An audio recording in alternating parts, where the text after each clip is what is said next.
اب جنہوں نے حسین ابن علی کو یا اہل بیت کو قتل کیا تو لوگ کہتے ہیں جی کلمہ گوئی تھے نا جی، مسلمان ہی تھے نا، ایک نہ ایک دن جنت میں ہو سکتا ہے اللہ چاہے تو معاف بھی کر دے.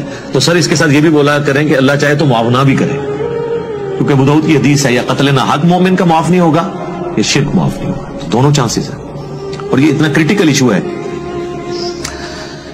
کہ جامعہ ترمذی میں حدیث ہے کہ اللہ تعالیٰ کے نزدیک ایک مومن کا قتل اس سے بڑا جرم ہے کہ کوئی شخص پوری دنیا کو تباہ و برباد کر دے. اور اس کو سپورٹیو ایک روایت ہے ترمذی میں ہی، وہ اصول محدثین پر کمزور ہے لیکن اس سے سپورٹیو اور حدیثیں بھی ہیں کہ اگر زمین و آسمان کی ساری مخلوقات مل کر کسی ایک مومن کو قتل کر دیں تو اللہ اس چیز کی پرواہ نہیں کرے گا کہ یہ ساری مخلوقات جہنم میں جا رہی ہیں. اللہ زمین و آسمان کی ساری مخلوقات کو جہنم میں پھینک دے گا ایک مومن کے قتل کے بدلے.